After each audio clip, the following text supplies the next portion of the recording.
All right, so welcome back and thanks for joining me. Today, what we're going to do is we're going to take a look at a covered call strategy, figuring out, hey, where do we go ahead and trade these covered calls? What strike do we choose and what makes sense in terms of picking a strike price? Now, if you want to get more insight, definitely check out our website at tradersfly.com. Check the link in the description, visit the website, search for it on Google, and you can see some of the great coaching that I also deal with people.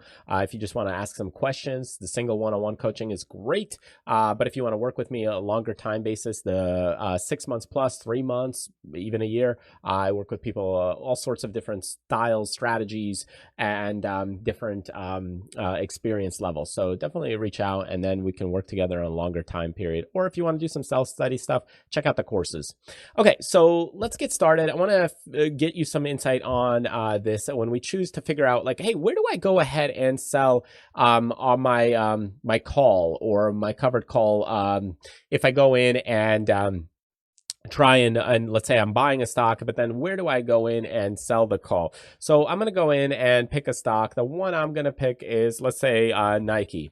We're going to go with Nike because it's a nice $100 per share, or $105 right now. So we're going to go in and take a look at this. And for simplicity's sake, we're going to go to the 39 days. Now, you might say, hey, I want to sell covered calls at the 5 days or 18 days or 11. That's totally fine. It's up to you. This will apply also to that concept.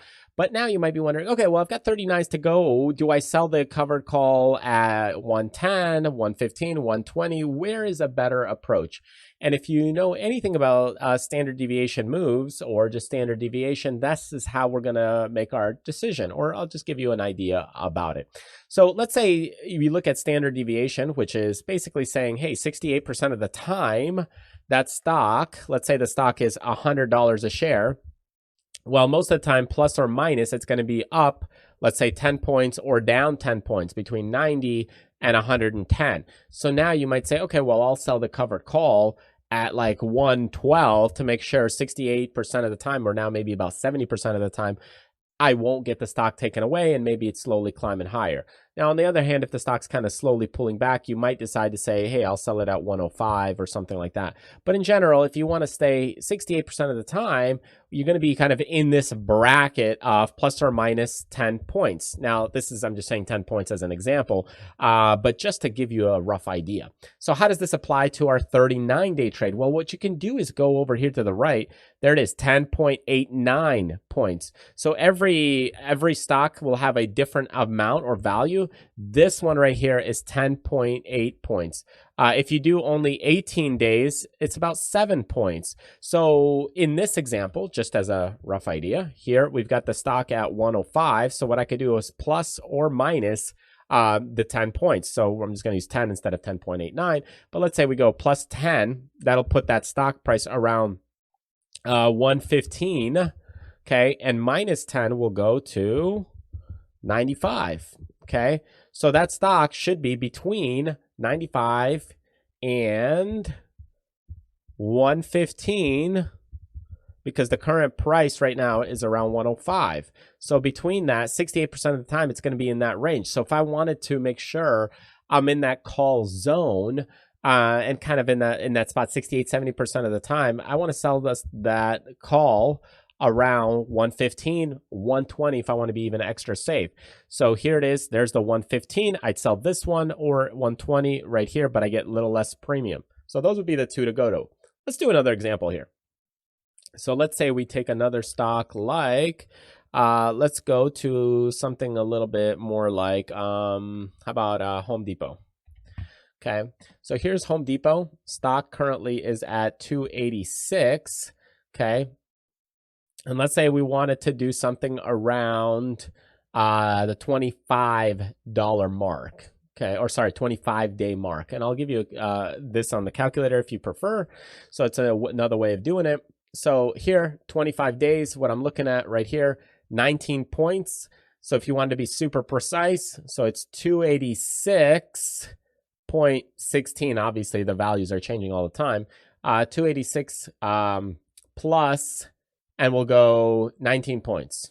Okay. So the upper band's around 305 is kind of what I'm looking at. Okay. Now, if I'm worried about the pullback, I might sell the 300. Okay, if I'm worried about a pullback, I could even sell the 295. But 305 is kind of where I'm looking at. Okay, so that's the upper band. That's where I would sell that call.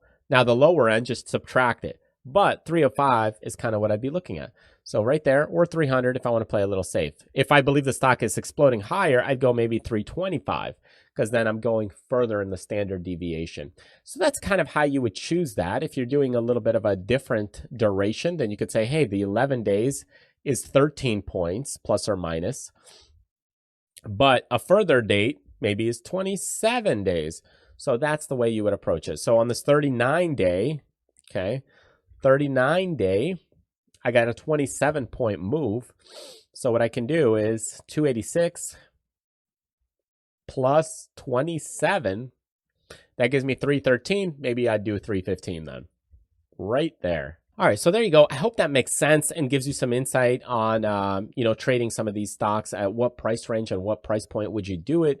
It's just really related to that expected move and standard deviation move based on just overall the stock movement, the duration you're choosing, and where you feel safe and comfortable. Obviously, if the stock is pulling back quite a bit, you just get in closer. If it's moving and powering higher, you go further out.